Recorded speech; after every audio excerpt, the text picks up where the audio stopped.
नमस्कार, आप देख रहे हैं टाइम्स न्यूज और मैं हूं आपके साथ कंचन। कोरोना महामारी के बढ़ते प्रकोप को देखते हुए इंदौर में खंडवा रोड स्थित राधा स्वामी सत्संग परिसर में कोविड केयर सेंटर बनाया गया है, जो बहुत जल्द शुरू होने वाला है। कोविड मरीजों के इलाज के लिए यहां तमाम व्यवस्थाओं को जुटाया गया है। पहले चरण में यहां 600 बेड लगाए गए हैं।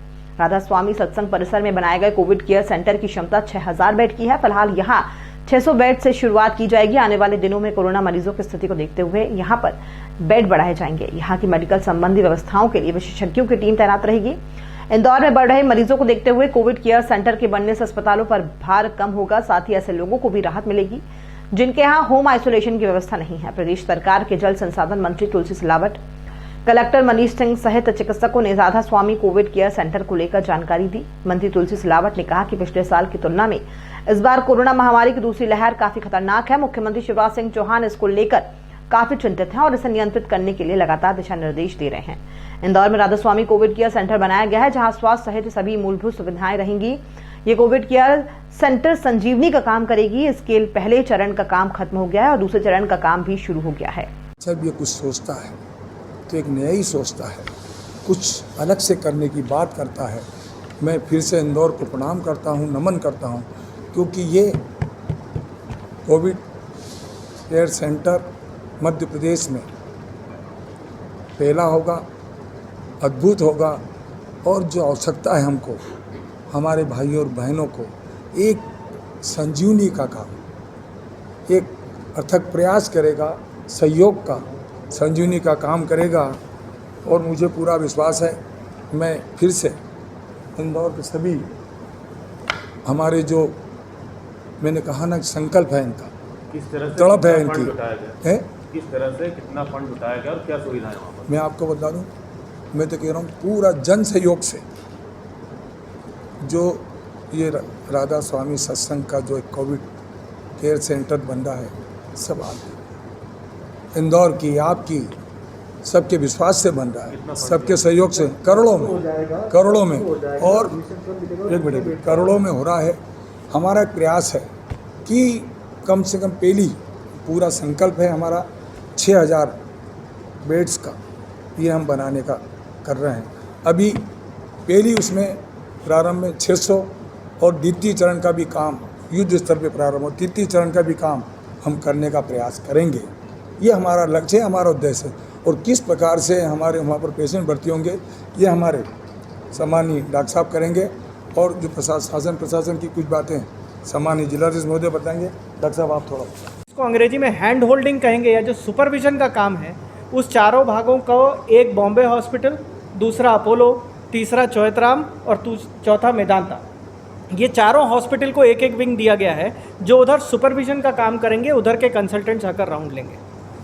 जिला प्रशासन की ओर से नर्सेस पर्याप्त संख्या में और ड्यूटी डॉक्टर्स पर्याप्त संख्या में जो एम्प्लॉय करना चाहिए, कुछ आयुष के भी उसमें सहयोग ले रहे हैं, MBBS भी जितने मिल रहे हैं उनको भी ले रहे हैं। ये सारे ड्यूटी डॉक्टर्स जो हैं वहाँ पर उपलब्ध रहेंगे कि लगभग 2 से 4 घंटे में हर मरीज की मॉनिटरिंग, हर मरीज की रिकॉर्डिंग हो सके, वो जानकारी इन संबद्ध अस्पतालों में जा सके और उसके आधार पर जो निर्णय लेना हो लिया जा सके। मरीज की बीमारी की तीव्रता बढ़ने पर पेशेंट को शिफ्टिंग की आवश्यकता पड़ेगी। शिफ्टिंग की आवश्यकता के लिए एक बड़े अस्पताल को उससे संबद्ध कर रहे हैं। वहाँ से मरीज उस अस्पताल में एम्बुलेंस सर्विसेज के माध्यम से भेजा जाएगा।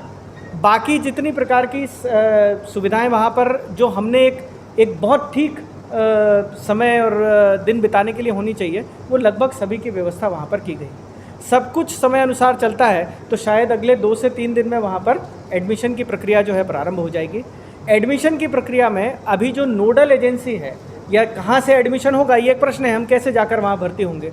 नोडल एजेंसी के रूप में जो RRT टीम्स होती हैं, जो ब्लॉक मेडिकल ऑफिसर्स और इनसे संबंधित रहती हैं CMHO ऑफिस से, RRT टीम एक स्क्रीनिंग का काम करेंगी।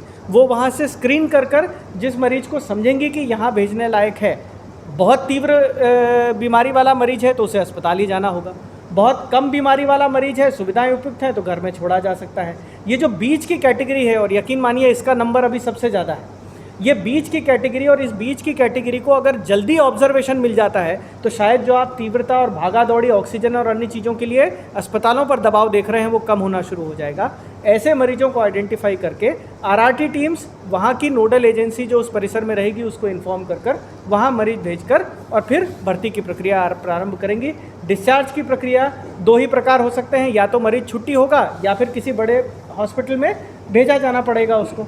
ये दोनों निर्णय वहाँ की लोकल स्थानीय इन चारों अस्पताल द्वारा भेजी गई जो सुपरवाइजरी टीम है वो निर्णय लेकर आगे की चिंता करेगी। प्रारंभिक प्रक्रिया शुरू हो जाएगी। जो माइल्ड इंटेंसिटी के मरीज भर्ती कर रहे हैं स्क्रीन करके लाना। आपने आरआरटी के बारे में बताया कि वो सिलेक्ट करेगी मरीज में जिसको जरूरत है, लेकिन कुछ मरीज जो निजी अस्पतालों से संबंधित जैसे सीएचएल वाले कर रहे हैं, मेदांता कर रहे हैं कि आप डे केयर में रहेंगे या घर पे रहें, ऐसे मरीज अगर रहते हैं सिम्टोमेटिक तो इनको कैसे नहीं? देखिए, मरीज जो अस्पताल भी हमसे सहयोग करना चाहेंगे उसमें आपत्ति नहीं, अस्पतालों से कोऑर्डिनेशन के लिए नंबर देंगे। इवन एमवाई के तंत्र में बहुत कुछ ऐसे पेशेंट पहुंचते होंगे, या ऐसे सोचिए कि जो 3 दिन का इलाज ले चुका है अब ठीक है परंतु 2 दिन और ऑब्जर्वेशन चाहिए, तो डिकंजेशन का काम भी वहाँ से पेशेंट्स को लेकर कर सकते हैं। लेकिन एक चीज़ जिस पे कि हमने बचना है वह यह है कि सीधा जो मरीज पहुँचेगा, चूँकि वो आकलन नहीं कर आएगा, उसको नहीं पता कि वहाँ क्या सुविधाएँ हैं, वो तो अपनी इलाज ढूंढते हुए आया है। वो जो पहुँचेगा वो वहाँ की सुविधा नहीं जानता। जो सुविधा है, जिस तरीके का काम वहाँ किया जा सकता है उसी तरीके का किया जा सकता है। आईसीयू तो खड़े नहीं किया जा सकते ऐसी जगहों पे। ये चीज़ नहीं जाए, इसलिए संदेश स्पष्ट जाना जरूरी है कि आरआरटी टीम के माध्यम से जाएं। अस्पतालों से कोऑर्डिनेशन बना ही हुआ है। अस्पतालों के कोऑर्डिनेशन के माध्यम से अगर जैसे आपने कहा सीएचएल कहता है 4 पेशेंट डे केयर के रेगुलर ऑब्जर्वेशन में हम भेजना चाहते हैं, तो सीएचएल तो हमसे कोऑर्डिनेट कर सकता है, वहाँ टेक्निकल हेल्प की कोई ज़रूरत नहीं। डॉक्टर साहब ने बताया है जो हम लोग कोविड केयर सेंटर है वो ऐसे पेशेंट, कोविड पॉजिटिव पेशेंट के लिए जिनमें लक्षण नहीं है किंतु कोमॉर्बिडिटीज़ हैं, उनमें बहुत सारे बीमारी से ग्रसित हैं, उनको रखना चाहिए वहाँ पर।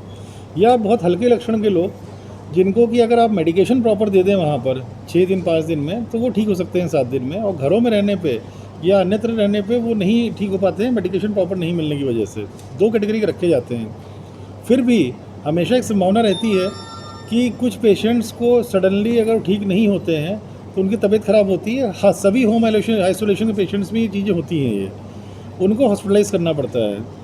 क्योंकि हॉस्पिटल से प्रेशर बहुत है अभी, इसलिए हम लोग 2 ऑक्सीजन प्लांट लगा रहे हैं वहाँ पर, ताकि अगर इस कैटेगरी के रहेंगे वहाँ पर 6000 की कैपेसिटी है पूरी। 6000 में बहुत बड़ा प्रतिशत, अगर वहाँ 1% भी देखते हैं अपन तो 60 करीब हो जाता है वो। तो इसलिए हम लोग इतना ऑक्सीजन का व्यवस्था रख रहे हैं कि अगर कुछ प्रतिशत वहाँ पर अगर गंभीरता आती है, पेशेंट्स में सीरियस होते हैं, ऑक्सीजन रिक्वायरमेंट होती है, जब तक उनको अस्पतालों में शिफ्ट नहीं करते हैं तब तक उनको हम लोग सुरक्षित रख सकें वहाँ पर। उसके लिए 2 प्लांट लगाए जा रहे हैं। इसमें लगभग एक प्लांट की कैपेसिटी 850 लीटर पर मिनट की रहेगी, ऐसे 2 प्लांट लग रहे हैं। तो वो मिनिमम जो हम लोग रिक्वायरमेंट है कि कोई गंभीर हो रहा है मरीज तो उसको हम ऑक्सीजन दे सकें अस्पताल में शिफ्ट करने के पहले, वो हम व्यवस्था कर रहे हैं। कब तक हो जाएगा सर, और जब तक की क्या व्यवस्था रहेगी? लगभग 10-15 दिन लगेंगे, 15 दिन से पहले तो नहीं होगा ये। तब तक के लिए हम लोग हॉस्पिटल से कोऑर्डिनेट कर रहे हैं, जैसा डॉक्टर ने बताया है। कुछ सीट्स, कुछ बेड्स कहीं ना कहीं रिजर्व रखेंगे, ऐसी परिस्थिति निर्मित होती है तो उनको हॉस्पिटल शिफ्ट किया जा सके। नोजल का उसको तैयार कर रहे हैं, क्या वो आगे उस पर कुछ काम मित्तल प्लान जब शुरू हुआ था तो 200 पर डे से था, ग्रेजुएट उसने बढ़ाया, उसमें 250 करीब था, फिर उसने 23 के 2 नोजल और बढ़ाए, वो 500, 600, 700 तक गया। और वर्तमान में मित्तल प्लांट जो है 1000 से ज़्यादा सिलेंडर्स पर डे भर रहा है। अभी उसके पास में एक और तैयार हो रहा है, 2 तैयार हो रहे हैं, एक में लगभग 500 का और सिलेंडर्स भरने की क्षमता बढ़ जाएगी। एक और विमल तोड़ी जी हैं जो मोहेरा स्टील वाले, उनके प्लांट में वो वर्किंग कर रहे हैं, उसमें थोड़ा 10-15 दिन का समय लगेगा। बॉम्बे से स्पेयर पार्ट्स आ रहे हैं, अगर वो चालू हो जाता है तो 3000 सिलेंडर पर डे की क्षमता रहेगी उसकी, तो उससे बहुत बड़ा एक कैपेसिटी है। हम लोग घरों में जा रहे हैं, कई लोग घरों में इसका उपचार कर रहे हैं, ऑक्सीजन वहाँ ले जा रहे हैं, तो उनके लिए सबसे बड़ी, क्योंकि अस्पताल के लिए तो जो व्यवस्था है वो आप लोग जुटा देते हैं, लेकिन जो घरों में उनको परेशानी हो रही है। देखिए, घरों के सिलेंडर भरे जा रहे हैं एसीयू में, हम लोग रेगुलेट नहीं कर रहे हैं, भरे जा रहे हैं। पर ये बात सही है कि हम लोग इतने सिलेंडर्स घरों में नहीं अलाउ कर सकते हैं कि ऑक्सीजन के सिलेंडर्स की जो आवश्यकता अस्पतालों में है वो उसमें कमी आ जाए। इसलिए उतने कि अस्पताल भी चलते रहें, वहाँ दिक्कत नहीं हो मूवमेंट में, प्लस घरों का भी बैलेंस होता रहे।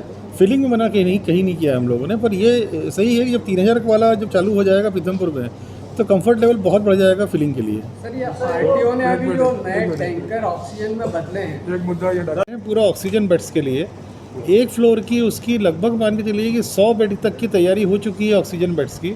उसमें वो अभी 20 आईसीयू दे रहा है, पर हम उनकी प्लानिंग 40 आईसीयू की है, उसमें भी वर्क कर रहे हैं अभी वो। और उनके ऊपर के फ्लोर में 200 में और ऑक्सीजन लाइन्स फाइनलाइज कर रहे हैं वो। अगर हम लोग एक भी फ्लोर में कोविड शुरू कर देंगे तो ऊपर के 2 बेड्स में काम, ऊपर के 2 फ्लोर में काम बंद हो जाएगा। कोविड रहता है तो ऊपर फिर लेबर जाएगी नहीं उनकी।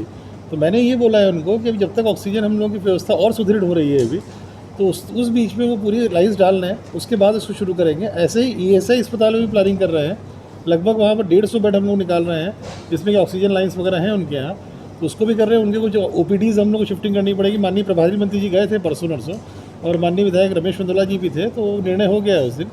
चाचा नेहरू में भी हम लोग की व्यवस्था है लाइन्स की, वो भी जैसी सुदृढ़ होगी अभी ऑक्सीजन का हम लोग चालू कर देंगे। बॉम्बे हॉस्पिटल में भी 25 करीब ICU बन रहे हैं, अभी 6-7 ICU इस वीक में शुरू कर देंगे वो, और ग्रेजुअली वही बढ़ाते जा रहे हैं। इस प्रकार से ICUs की, ऑक्सीजन लाइन्स की व्यवस्था जितनी वहाँ बढ़ सकती है उसको बढ़ा रहे। पर वो सब अस्पताल हैं, वो अपने को वर्गीकरण करना पड़ेगा। ये अस्पताल हैं जिसमें कि गंभीर या गंभीर होने की स्थिति वाले मरीज भी जा सकते हैं वहाँ पर। ये जो है कोविड केयर सेंटर है ये, जहाँ पर कि एसिम्प्टोमेटिक जो हो सकते हैं, कोमॉर्बिड वाले रहते हैं, जो गंभीर, जो जिनके लक्षण आगे बढ़ सकते हैं, या हल्के लक्षण वाले जो दवाई खा के ठीक हो सकते हैं किंतु ठीक से क्योर नहीं मिल पा रहा है, इसलिए वो ठीक नहीं हो पा रहा है, उनको ऑब्जर्वेशन रख के प्रॉपर दवाई दे सकते हैं, कोई इंजेक्शन देना है वो दे सकते हैं। तो ये इस तरह से वर्गीकरण है। जो आपने बोला उस दिन टैंकर जो आया था, मैं स्वयं था उस दिन वहाँ पर, तो बिल्कुल कहना गलत है ये कि टैंकर को किसी ने रोका है। टैंकर आया था, टैंकर इमीडिएटली वहाँ से BRJ कॉरपोरेशन गया था। BRJ कॉरपोरेशन में उसकी ऑफलोडिंग शुरू हो गई थी। ऑफलोडिंग होने में घंटों लगते हैं, क्योंकि 20 टन उसको ऑक्सीजन ऑफलोड करना था। उस बीच में सम्मानित जनप्रतिनिधियों ने उसका स्वागत किया था। मेरे ख्याल से उसमें कोई कहीं टाइम वेस्ट नहीं हुआ है। तो दूसरा सर, डिमांड और मीटअप कर पा रहे हैं? अभी डिमांड और सप्लाई हम लोग मीट कर पा रहे हैं। अभी कितना था डिमांड डेली? लगभग आप मान के चलिए कि जो हम लोग की डिमांड है वो कोविड देखिए 70 टन की है हम लोगों की। 12,000 टन से 15,000 टन हम लोगों को लिक्विड जो ACUs हैं उनसे सिलेंडर के माध्यम से सपोर्ट मिलता है। तो टोटल हम लोग कंज्यूम, जो हॉस्पिटल्स कंज्यूम कर रहे होंगे, वो लगभग 80-85 टन कंज्यूम कर रहे होंगे इस समय। उसमें कुछ प्रतिशत रहता है, 10 से 15% नॉन कोविड जो ICUs में भर्ती रहते हैं, उनमें भी ऑक्सीजन कंज्यूम होती है। पर नेट अगर देखा जाए तो कोविड में लगभग 60 टन यूज़ हो रही है इस समय, इतना हो रही है। और ओवरऑल कंजम्पशन लगभग 75 से 80 टन करीब होगा, जिसमें नॉन कोविड भी है। कितना सर हम लोग ला पा रहे हैं? मतलब पूरा आ रहा है हम लोग के पास में। बीच में थोड़ी सी समस्या ये हुई थी कि परिवहन में 10 से 15% हमेशा रहती है ऑक्सीजन, सिलेंडर्स के रूप में रहेगी, लिक्विड टैंकर्स मूव कर रहे हैं उसमें रहेगी। तो एकदम से जब सभी स्टेट से बढ़ा था कोविड एकदम से, तो वो जो परिवहन वाला जो परसेंटेज था वो भी शॉर्टेज में हो गया था। इस कारण थोड़ा एक ह्यू एंड क्राई थी कि सिलेंडर ख़त्म होने के 1 घंटे पहले पहुंच रहा है अस्पताल। वो क्वेश्चन अभी हम लोग बढ़ा रहे हैं उसको, उससे इम्प्रूवमेंट है। टाइम न्यूज़ देखिए अब आपके मोबाइल और स्मार्ट टीवी पर। लाइव प्ले स्टोर से डाउनलोड करें टाइम स्मार्ट टीवी ऐप।